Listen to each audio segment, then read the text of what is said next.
Hello everyone, nice to meet you. Welcome back to my channel learning and cooking. আশা করি বন্ধুরা সবাই ভালো আছেন। আজকে আমি আপনাদের সাথে একটি হোমমেড রেসিপি শেয়ার করতে যাচ্ছি প্রতিদিনের মতো। তো আজকে আমার রেসিপিটি হচ্ছে পোলাও। তো হোমমেড পোলাও তৈরি করতে কী কী ইনগ্রেডিয়েন্টস লাগছে চলুন দেখে নেওয়া যাক। এখানে আমি নিয়েছি কয়েকটা কাঁচামরিচ, নিয়েছি গাজর কুচি, নিয়েছি লবণ, নিয়েছি তেজপাতা, এলাচ, দারচিনি, নিয়েছি তেল। তো চলুন দেখে নেওয়া যাক আমাদের আজকে হোমমেড পোলাও রেসিপি। প্রথমে আমি কড়াইটা চুলায় বসিয়ে দিলাম। কড়াইটা গরম হওয়ার জন্য অপেক্ষা করব। কড়াইটা অলরেডি গরম হয়ে গেছে। এখন আমি তেল দিয়ে দিব।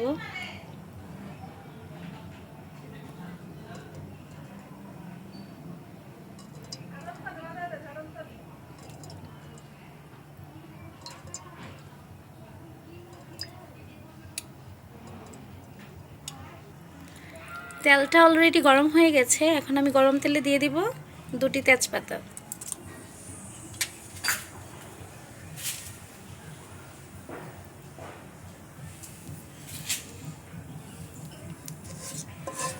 কিছুক্ষণ নেড়ে নিব।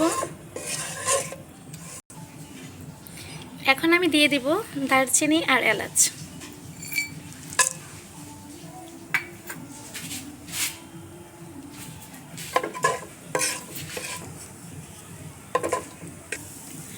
তো বন্ধুরা কিছুক্ষণ নাড়ার পর এখন আমি গাজর কুচিগুলো এখানে দিয়ে দিব।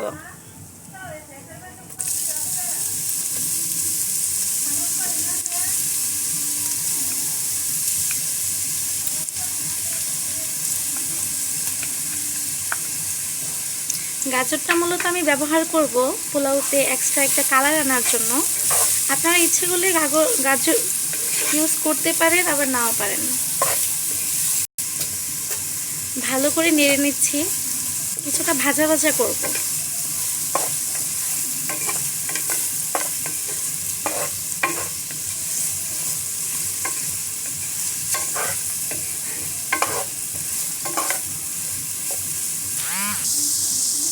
এই পর্যায়ে আমি কাঁচামরিচগুলো দিয়ে দেব।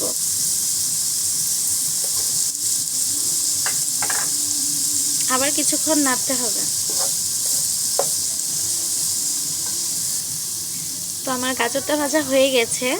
তার আগে আমি বলে নিচ্ছি, আমি পোলাওর চালগুলো ভালো করে ধুয়ে পানি ঝরিয়ে নিয়েছি। এখন আমি পোলাওর চালগুলো অ্যাড করে দেব। আপনারাও বন্ধুরা বাড়িতে চালগুলো ধুয়ে পানি ঝরিয়ে নেবেন, এতে করে পোলাওগুলো অনেক ঝরঝরা হবে। এখন আমি ভালো করে কিছুক্ষণ নেড়ে গাজরের সাথে পোলাওর চালগুলোকে মিশিয়ে নেব। বন্ধুরা আপনারাও ভালোভাবে নেড়ে নেবেন যাতে গাজরের সাথে পোলাওটা মিশে যায়। তো বন্ধুরা আমার চালগুলো গাজরের সাথে মিশানো হয়ে গেছে, ভাজাও হয়ে গেছে। এখন আমি চালের সাথে পানি অ্যাড করে দেব। এখানে আমি হাফ কেজি চালের জন্য দ্বিগুণ পরিমাণ পানি নিয়েছি। আপনারাও এইভাবে ইউজ করবেন, এতে করে পোলাওটা অনেক ঝরঝরা হবে। তো আমি পানিটা দিয়ে দিচ্ছি।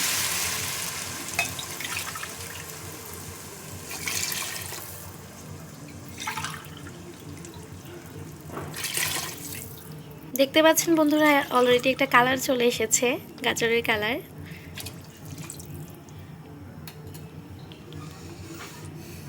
এখানে আমি আরেকটা বিষয় বলবো, আপনারা পোলাওর চালটা যতটা ভেজে নেবেন পোলাওটা ততটাই ঝরঝরা হবে।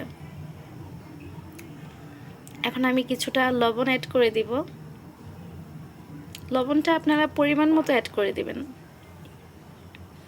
আমি এখানে 1.5 চামচের মতো লবণ নিয়েছি। এখন পানিটা দেওয়ার পর আমি আবার একটু নেড়ে নিচ্ছি। এখন আমি কিছুক্ষণ নাড়ার পর আমি এখন ঢাকনাটা দিয়ে ঢেকে দিব। তো বন্ধুরা এখন আমি একটু ঢেকে দিব। আপনারা এটিকে 20 মিনিটের মতো ঢেকে রাখবেন।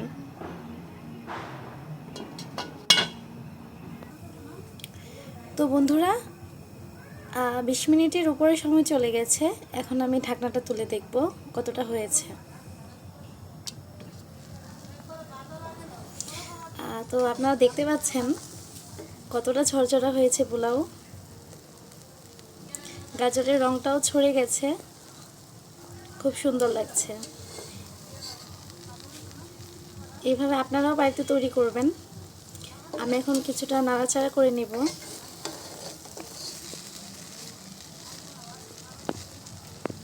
সুন্দর একটি স্মেল বের হয়ে গেছে।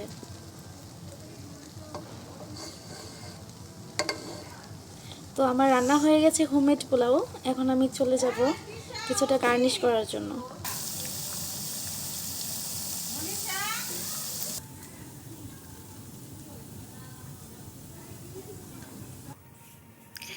তো বন্ধুরা, তৈরি হয়ে গেল আমার হোমমেড পোলাও। আশা করি আপনাদের রেসিপিটি ভালো লেগেছে। আমি এখানে শসা, টমেটো, তারপর ধনেপাতা, কাঁচামরিচ দিয়ে গার্নিশ করে নিয়েছি। পাশাপাশি কয়েকটা বেগুন ভাজাও রেখেছি পোলাও দিয়ে খাওয়ার জন্য। আপনারাও ইচ্ছে করলে তৈরি করতে পারেন বাড়িতে।